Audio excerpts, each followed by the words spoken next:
My name is Jessica Knight, and this is the Relationship Recovery Podcast. Today I am traveling, so I decided to take a step back and use this time to explain a little bit about what working with me looks like, especially when you work with me on narcissistic or emotional abuse. My business for a long time was focused on millennial life crisis. So I would help women who reached a crossroads in their life when they were believing things that they might not actually believe, if they had a bunch of shoulds around what they should be doing with their time and their work, if they have a degree in something that they no longer care about or want to use, or just doesn't resonate with them anymore, if they're in relationships that they feel like they need to be in order to make other people happy, if they really don't know their voice. And while I love this work, and I still do this work, and I will continue to do this work, I also work with women who are in some really toxic relationships. And this has always been a part of my business, but as I was attracting more and more clients that were in toxic relationships, I decided it would be in my best interest to get trained in narcissistic abuse, because narcissistic abuse covers all types of abuse. You know, you learn more in depth about emotional abuse. I have been in emotionally abusive relationships, plural. And I felt like I wanted more tools to be able to support and help women in healing from something so complex. And so if you're in a toxic relationship, a relationship with a manipulative person, if you feel like you're being gaslit, if you don't know how to leave a relationship, if you are feeling like you have no self-esteem left and the person you're with isn't helping that, then I might be the right person to work with to help you move through it. Working with me starts with a complimentary clarity call. These calls can be scheduled on my website. You can just go and find a time that's available and book it for yourself. It will redirect you to a bunch of questions on where you are right now, what you're looking for, what you need, what questions you have, so that way you can write them down and I know to address them when we talk. And the clarity call is really a way for us to just get on the same page. It is a time for you to share what's going on, for me to be able to respond to you and let you know how I think I can help, how I think I might not be able to help if there's something that comes up there. It's a time for me to share the roadmap of what that would look like, depending on what you tell me. And it's also a time for you to ask questions. So obviously we go over the logistics of working together, but if you have any questions about what we may do or what we may talk about or what you can bring to the call or how this works, you know, anything that you have, you can come to me with. From there, should you decide to work with me, we set up a time for a discovery session. And prior to the discovery session, I send you a document that has about 20 questions in it that are all open-ended, and they're all about you. And now when we're dealing with toxic relationships and emotional abuse, it can sometimes feel a little bit from left field to now be like, all right, so now dealing with all this shit over here, but I'm taking a pause and I'm answering all these questions about my life. It's actually really important, because whether or not you choose to stay in the relationship, whether or not, you know if you want to stay in the relationship, it really is important for me to be able to understand you. Coaches approach clients in a lot of various ways. The way that I choose to approach my clients is by understanding them first. And so every client that I have goes through a discovery session because it's important for me to understand who you are, what your fears are, where you hold yourself back, the limited beliefs that you have, who is important to you, and a little bit about your journey. Because without that, I'm really just coaching you from a place of kind of like what I think, you should be doing, rather than really understanding who you are and helping you move through your own internal blocks. If we're in an emotionally abusive or narcissistic abusive relationship, there's a really good chance you don't even know who you are anymore. You may know semblance, or they might know a little bit about what's in there, it's still important for us to have this session because we'll be able to uncover the parts of you that you miss as well. The discovery session is also a time where I will give you the time and space to really unpack more of the relationship and what's going on. So typically we do a lot of that in the clarity call because that's like what's coming up. And then when we get to the discovery session, I usually leave about a half an hour within the hour and a half call that we have to give us time to really hash out what's here and what's coming up. And then at the end of the call, I typically share a bit of a roadmap of where we may go. And so every client is different. Everybody's journey is different. And we will begin to think about what do we need to address first, depending on where you are.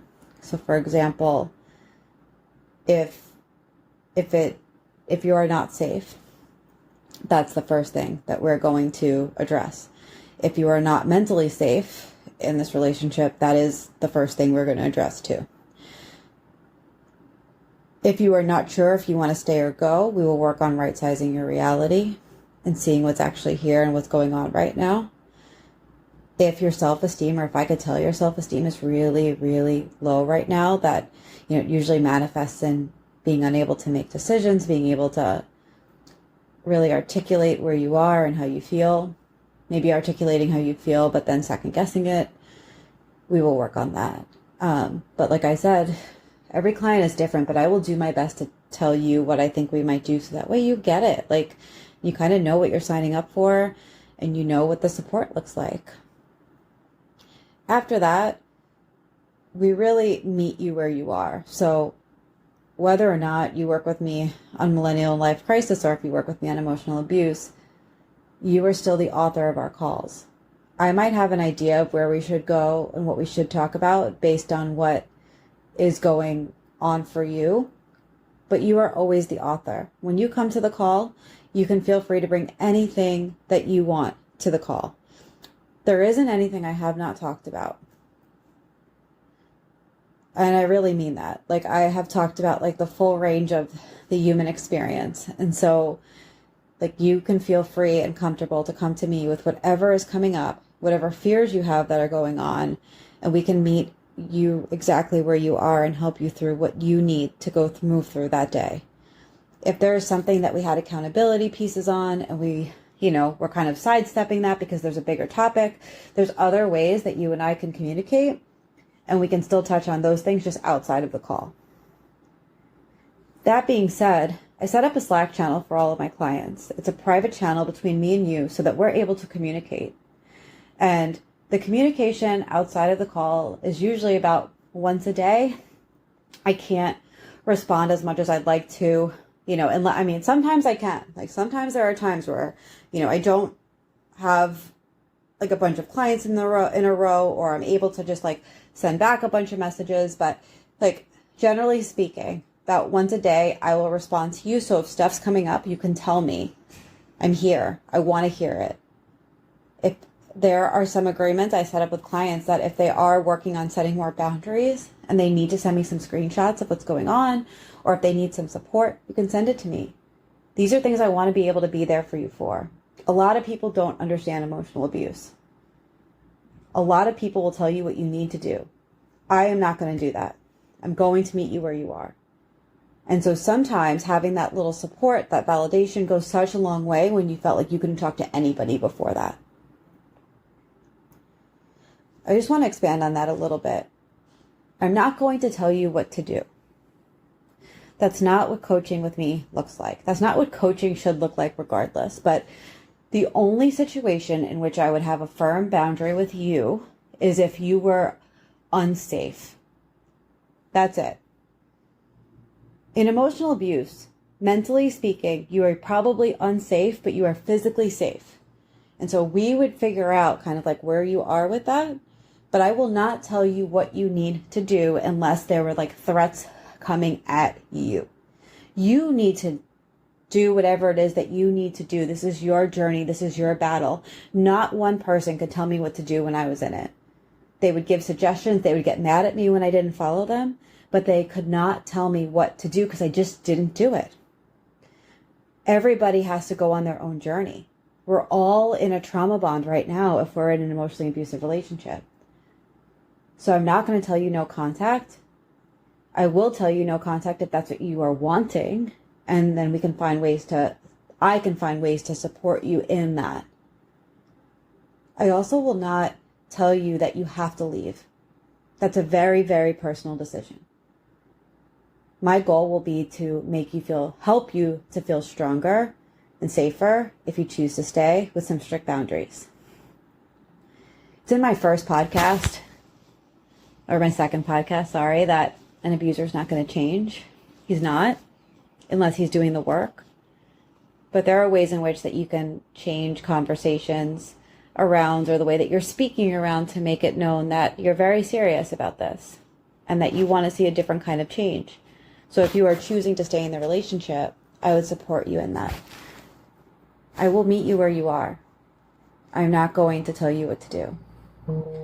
But I also am going to provide the most amount of support that I can for you in where you are. Like, that's always been very important to me, is that you don't feel alone. When I was healing through an emotionally abusive situation, I felt like I tapped out all my friends.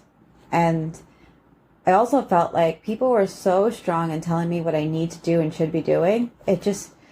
It made me feel like I couldn't talk to anybody. I remember writing in my journal that I feel like I'm the only person who understands me. I don't want you to feel that way. And by coming to somebody like me or somebody else that deals with emotional abuse, I can guarantee you, especially if they went through it, they're not going to make you feel that way. They're going to validate you. I am working on a few additional ways to support people in emotionally abusive relationships that it's a little bit more passive. It's not direct coaching. It's more of a video series to help you move through where you are. That's going to take some time to come out. So in the meantime, the easiest way to work with me would be to jump on a clarity call. I also offer a one-off session. It's called the Relationship Recovery Call. And if you need you just need to kind of get through whatever thoughts you're in right now, that's a great option. It's an hour and a half. There's no commitment. I will just help you exactly where you are. If there's a need for a follow-up or a second session, we can do that. It's very flexible, but it's kind of designed for the people that are really freaking stuck right now and you can't commit fully. The last thing I want to say is that it is my goal to set up a fund for people that are in emotionally abusive situations, so that those who have the means can donate a little bit of money, and then that money can be made public. So that way, it's very clear. And the people that really need coaching, that don't have access to finances, whether, you're dealing with financial abuse, or your husband or partner or boyfriend has always controlled the money, that you're able to get some help. That is probably a few months out.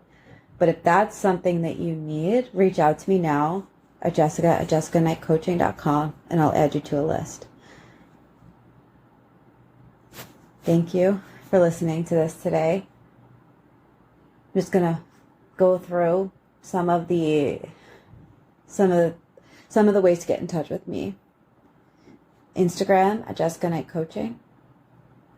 Email jessica@jessicaknightcoaching.com. And to sign up for a free clarity call, you just go to my website, you click free clarity call, you book a time. If there's a time if the times don't work for you, just email me and we'll figure it out. And we'll go from there. I really hope that this was helpful. And feel free to ask any questions.